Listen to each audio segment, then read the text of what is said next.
नमस्कार, सेहत से जुड़े हमारे खास कार्यक्रम हेल्थ गुरु में स्वागत है आप सभी का। मैं हूं आपके साथ ज्योति सिंह। पूरे देश और दुनिया में कोरोना फैला हुआ है। कोरोना के लक्षण, कोरोना के संक्रमण के बारे में ही हम चर्चा कर रहे हैं, लेकिन यहाँ पर सवाल ये उठता है कि कोरोना का संक्रमण अगर ऐसे दंपत्ति पर होता है जो निसंतान है और जो ट्रीटमेंट करा रहे हैं, या ऐसे लोगों को अगर हो जाता है कोरोना जो युवा है, क्या उनके आने वाले संतानों के ऊपर असर पड़ेगा? या फिर कुछ ऐसी महिला हैं जो इस समय प्रेग्नेंट हैं और उनको अगर कोरोना हो जाता है या कोरोना के संक्रमण से उन्हें बचना है तो उन्हें क्या करना चाहिए? ऐसे अलग अलग विषय हैं जिस पर कोरोना के असर पर हम चर्चा करेंगे। तो अगले आधे घंटे हम इस पर चर्चा करेंगे। आप चाहें तो हमें फोन भी कर सकते हैं।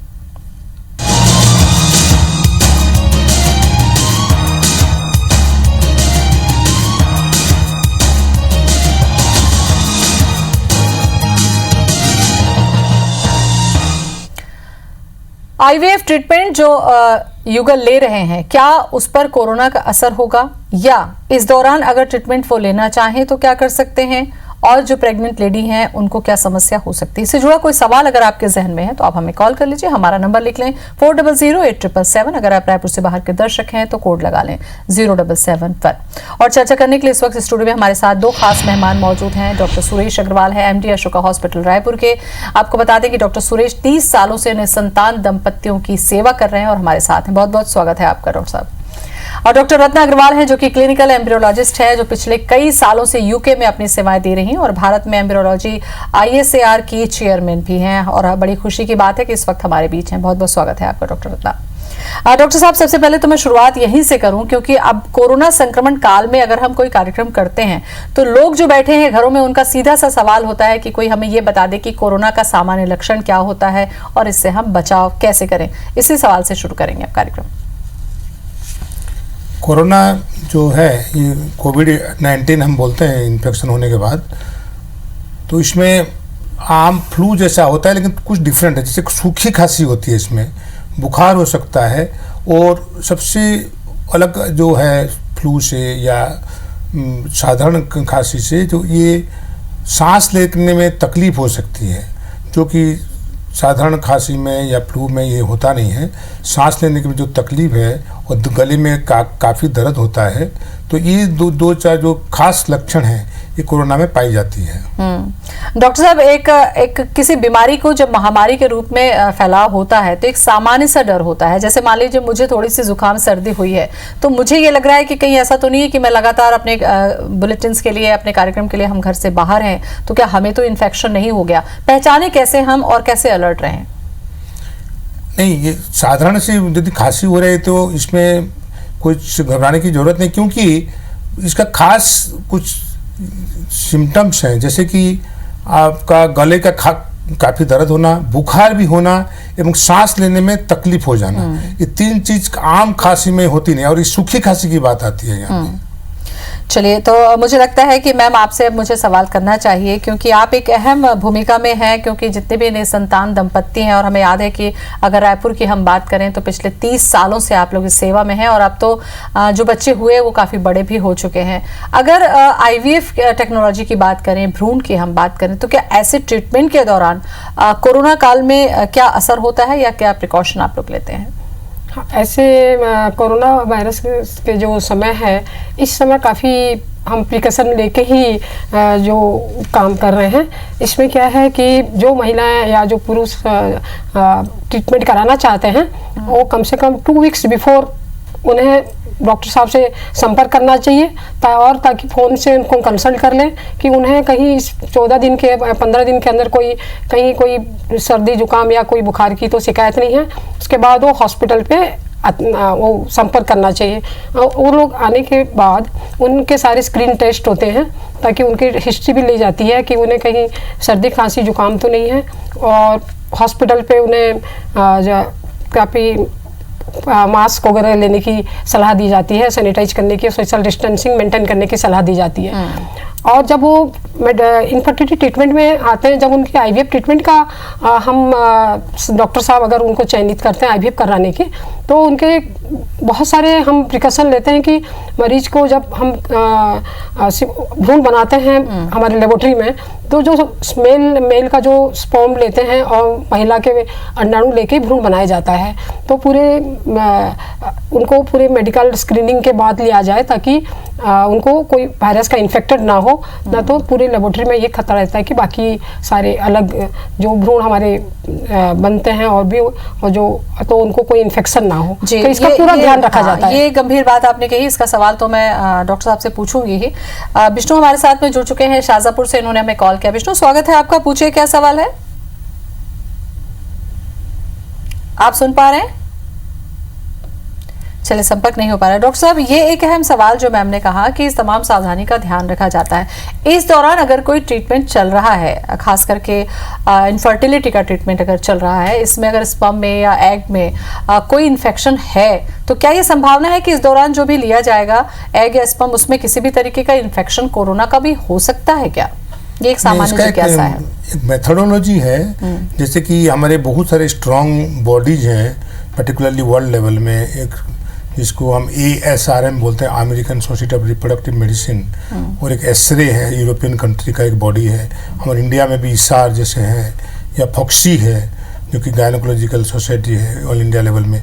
ये लोगों ने जैसे ही कोरोना एपिडेमिक से पेंडेमिक हो गया, ज़्यादा लोगों को फैलने लग गया, तो सभी लोगों ने बोले इनफर्टिलिटी ट्रीटमेंट वर्तमान बंद कर दिया जाए। तो जैसे बंद कर देने के लिए बोला गया, तो एक दफे के लिए सबका बंद कर दिया, इनफर्टिलिटी ट्रीटमेंट पूरा बंद हो गई।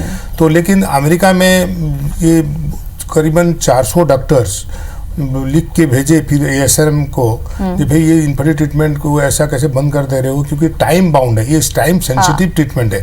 ऐसा नहीं कि आप यदि बहुत डिले कर दोगे तो उनका भविष्य में अंडा बनना ही बंद हो जाए। तो ऐसा कैसे बंद कर सकते हैं? इनफर्टिलिटी डिजीज, ये सभी जैसे डिजीज ट्रीटमेंट चाहती है, इसका भी ट्रीटमेंट होना चाहिए। तो फिर एसरे ने भी ये चीज़ बोला, तो अभी ये लोगों बहुत सारे फिर कुछ पेशेंट्स थे, 2000 करीबन पेशेंट्स, 20,000 करीबन पेशेंट्स, एक लेटर लिखे ASRM को, बोले हम बहुत ही त्रस्त हो गए हैं और हमारे सब ट्रीटमेंट यदि आप बंद कर दोगे तो हम कहाँ जाएंगे, हमारा ट्रीटमेंट कैसे नहीं होने से हम कैसे करेंगे, और हम चाह रहे हैं एक बच्चा हो और ये जो बंद हो जाए कैसे होगा।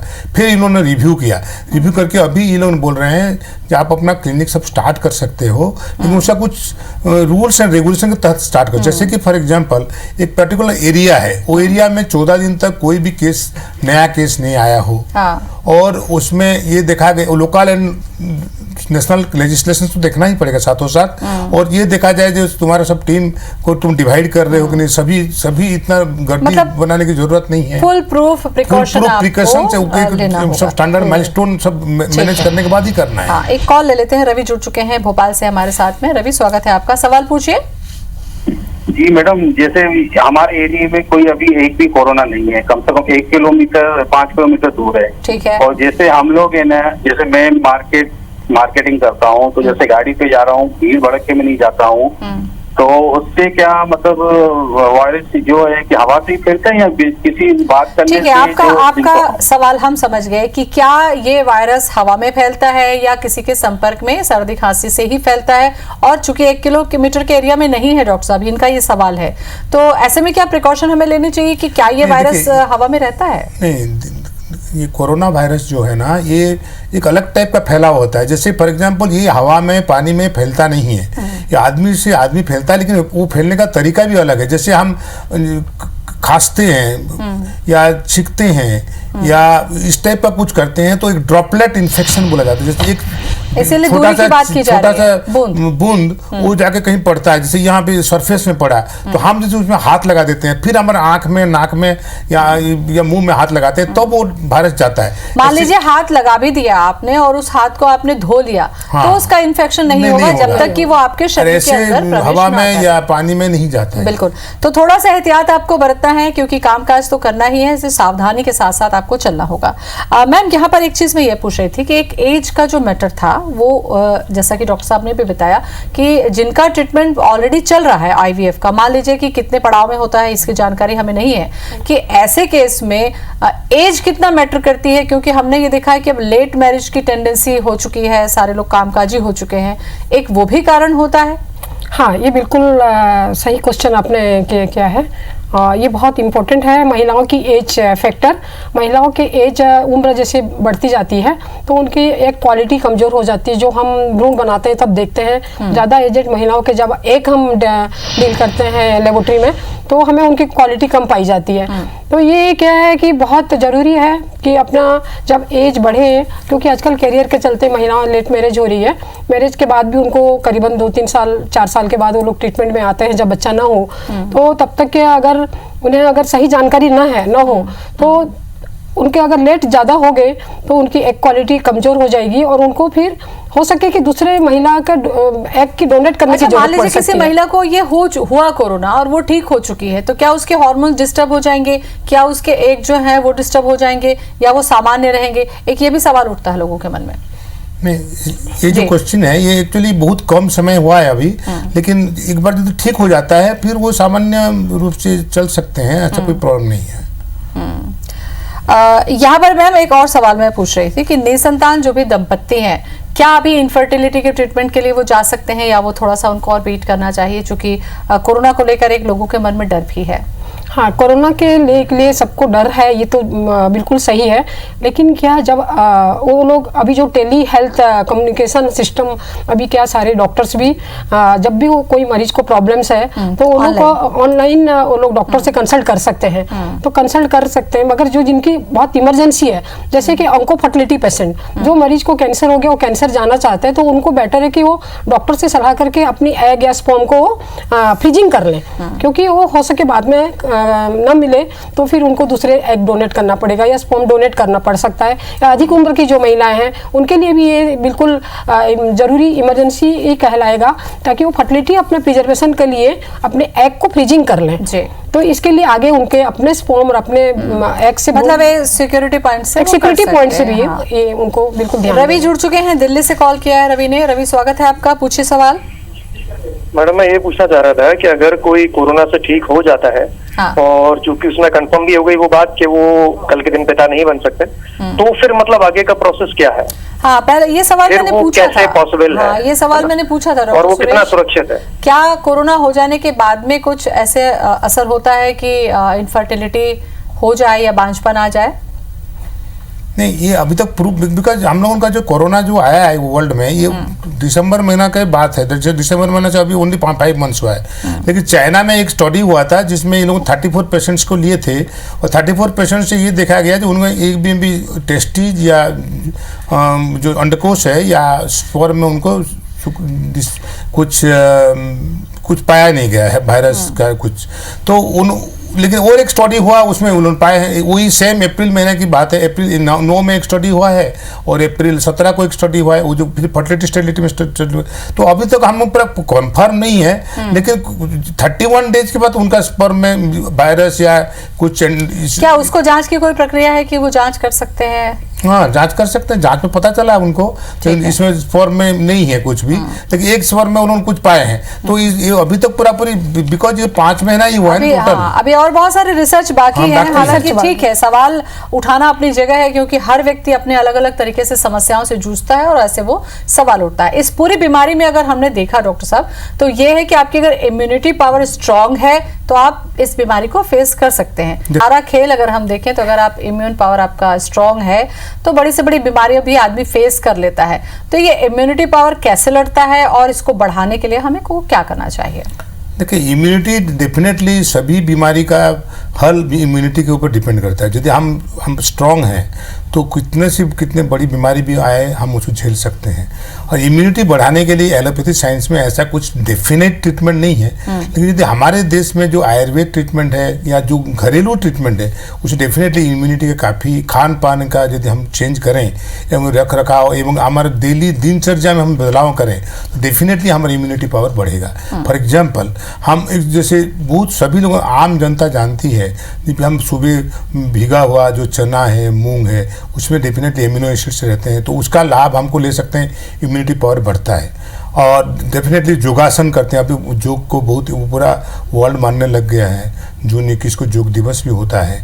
तो इसमें यदि सुबह प्राणायाम अकॉर्डिंग टू हमारे जो शास्त्र है इसके हिसाब से ये बहुत बड़ा तप है। प्राणायाम यदि हम करते हैं, डेली एक्सरसाइज करें, प्राणायाम करें, तो उसमें काफ़ी ज़्यादा उसमें इम्यूनिटी बढ़ने के चांसेस है। उसके साथ साथ कुछ ऐसे घरेलू चीज नुस्खे हैं, जैसे फॉर एग्जाम्पल हल्दी है, हम यूज करते हैं, हल्दी करते ही हैं, लेकिन अच्छे से थोड़ा दूध में भी हल्दी मिला के पिए।